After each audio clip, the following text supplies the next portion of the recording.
to me, in so many ways, it's my favorite time of year. The weather changing outside, and obviously March Madness here now, being March 1st. Before we get to that, again, I feel like too many of these press conferences I've had to bring something like this up, but Bison Nation lost another, just a terrific friend in Craig Murray this week.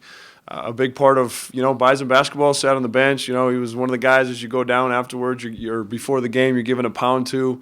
And really it wasn't about just us when it came to basketball, a guy that did it across so many levels across the state. And then he also had a tremendous impact in our guys academically as well. And I remember a guy like Jordan Auberg that was in his class, and some of the things you just Craig will be deeply missed from all of Bison Nation, and just a wide swath of men, women, academic, athletic, of people that he touched. So all the best to him or to his family. I believe the funeral is Sunday too, so I'm sure that'll be very well attended. Going back to last week, I thought ORU game, offensively, that first half was probably one of the best first halves that we've played all year. I thought we were really, we were pretty locked in. Kai Cabellis was terrific. And I thought, coming out at halftime, I thought we had a chance to just, really put them away. And it quickly went quick south, and they got back into the game like you'd expect against a good team on senior night. Credit our guys. They did what they've done for the better part of the year, where they rallied, they showed their resolve, and we found a way to win down the stretch. And I addressed it to the team. I thought it was real fitting where a guy like Carlin Dupree hit some big free throws in that game down the stretch. And you go back to last year at their place, it was really after that game where he decided that he was going to walk away from the team. And it shows, again, I think, about the maturation of Carlin and him continuing to trust the process within our culture. We knew going into the Saturday game it was going to be tough. You spend all Thursday on a bus, and you kind of sit around on Friday, and then again all day Saturday with it being a night game. And we came out, and we're in pretty good place. And then Omaha, a little bit like the ORU game on Wednesday night, or Omaha really took it to us for a good stretch to start the second half. Again, credit our guys. They fought back, but we just dug ourselves too big of a hole to overcome against a really good team. I think Omaha, being the 3 seed is really, really talented. Tradeon Hollins and Marcus Tice are playing as well as anybody in the league, and they really showed it that night. This week, again, excited, really excited. Again, going down to Sioux Falls. The Sioux Falls Authority, the people of Sanford, they do just such a terrific job. It's going to be a terrific event, and we're going to have our absolute hands full. I think IUPUI is a team of anybody that really epitomizes the Summit League race on the men's side this year. I believe, I don't know this to be 100% sure, but I believe if they would have won on Saturday, they could have been the 3rd seed. And they go from with a 1 loss, they go from the 3 seed to the 7 seed. They've got 3 fifth-year seniors. And I am watching them on tape against Fort Wayne on Wednesday night, and then South Dakota on Saturday. I think they're playing arguably their best basketball. So it's going to be a formidable challenge, obviously. But I know our kids, our staff, we're excited to getting down there on Friday and getting accustomed to the environment and competing Saturday night. I'll take questions. Kind of started talking about it there, but looking at this bracket and just kind of the lineup of everyone. What do you make of it? Kind of what you've been saying all year about the Summit League? No question. I think as you come out of it, I remember walking out of this room 4 or 5 times this year after some of our home games and just talk about, boy, Sioux Falls is going to be crazy. Sioux Falls is going to be crazy. It's going to be crazy. I still go back to the team that's not in Oral Roberts. You look at, they're up 13 against us at our place. We end up beating them by 2 at their place. I think that shows you the parity top to bottom and how many close games that there's been, and why I think it's going to be really exciting for 4 nights and down in Sioux Falls. Dave, what makes IUPUI a tough matchup for you guys? Obviously, you lost there. The game here was a grind too. Yeah, well, I think they really shoot it well. I don't know the exact statistics, but I think they're around 37, 38%. And if you look across the board at some of their guys and their averages, and then you see them against us, their averages have increased. And we've got to do a better job of limiting some of their opportunities. When we played them at their place, Evan Hall didn't play.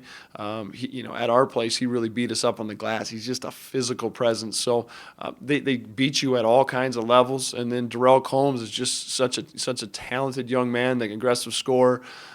Thomas is playing with a lot of confidence right now, and O'Leary, he can really stretch you at the 4, and he's a bigger 4, so he can post you as well. And anytime you got 3 fifth-year seniors like that, that's really scary. In games, really not just your games, but league-wide, they've gone into the 80s and 90s. Yeah. Do you expect that to continue this week? I last week I laid out those numbers to our guys of the last 4 Summer League championships and then the last 4 national championships, and I think the Summer League champions was like 64.2 to 59 point something, and the national championship was like 71 point something to 65, and so.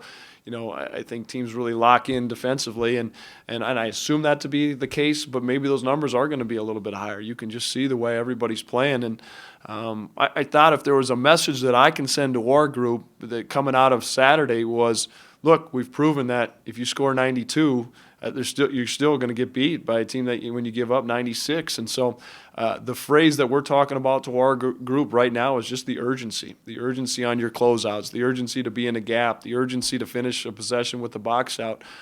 Because it's that time of year, you've got to be more locked in. Every possession, every shot, every timeout situation, all those matter just more, just a little bit more.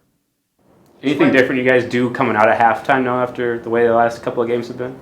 No, again, I think this group. At times we haven't finished halves very well. At times we haven't started halves very well.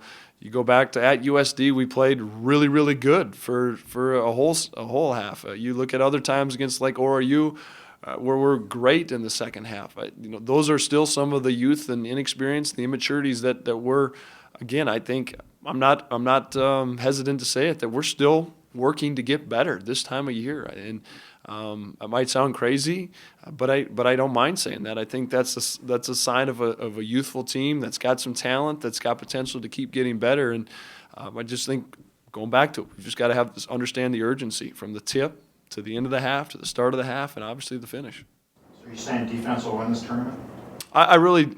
Again, I'm a big believer in the staples of our program, defending, rebounding, and taking care of the ball.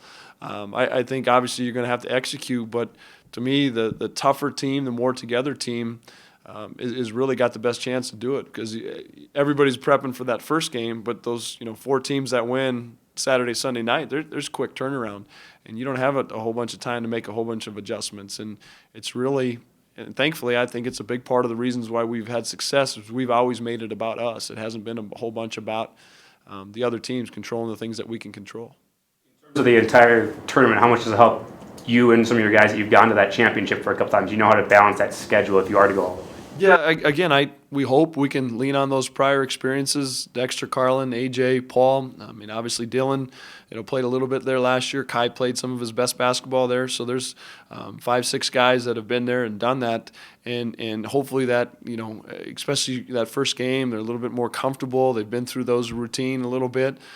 Some of those experiences, they know and trust the process. If we do what we do, we can have success. But so much as there's so many variables year to year too that we're playing an IUPUI team that Combs didn't play last year in this game, and so again I go back to it. This is senior time of year, and they've got 3 fifth-year seniors, so that's a scary process, or scary thought. The thing going for your team is it's depth. You don't really know who's going to be the top scorer on any given night. How much does that help when best case scenario you're playing 3 games in 4 days? Well, certainly I think that's and teams can't tee off against one guy, and that's a big part of why we've had success. I think especially down the stretch is we've let our guys, just play. And as much as you want to talk about hopefully the possibility of playing, 3 games in 4 days, we're so focused in on Saturday night and taking care of business there. And if we're fortunate enough to win, and reset the table come Sunday. Deal, no deal, little deal about playing the 8:30 game. It's a later start than you play all year long. No, I mean we've been in that game. I feel like the last 2 years ago when we had the success and won it. As a coach, you sit around and you think you've laid out the game plan, so to speak, and it's just a little bit longer to sit around and think about some things. I think you got to be smart on game day to keep your guys moving around, so they're not just laying around in their rooms all day. We only get the 27-minute shoot around I think we get early on Saturday morning. So it's just about making it as much of a normal routine as possible. And again, hopefully some of those experiences of being there a couple years ago can help us. Tyson Ward had two of the best games of the season against IUPUI. Are you expecting to lean on him or just kind of let the cards fall? Yeah, I think I think what's helped us made us be successful is we just kind of let the chips fall a little bit. And Tyson's obviously a talented freshman. Coming out of that game at IUPUI, he was the best player on the floor for us, and I don't think it was a question. And then the next couple of weeks he reminds you that he's a freshman. He's riding that roller coaster. But I think a lot of us, staff, players, seniors, juniors, you're tired this time of year. I don't really like the word grind because it's our job and it's fun. I enjoy what we do, but especially for a freshman, there can be a lot physically, mentally. But I also think, from past experiences, the weather changing, going down there, seeing some of the spirit and atmosphere around the event, it gives freshmen in particular that last little boost they need to finish the year. To not being on the same side of the bracket as some of those South Dakota teams, knowing kind of the hostile environment that gets when you face one of them? We don't look at it that way at all. We're looking at IUPUI, and then if we're fortunate enough, Omaha, Fort Wayne, it goes both ways. 2 years ago, we beat South Dakota State. Last year, they beat us. We're going to tee it up, control what we can control against whoever we play.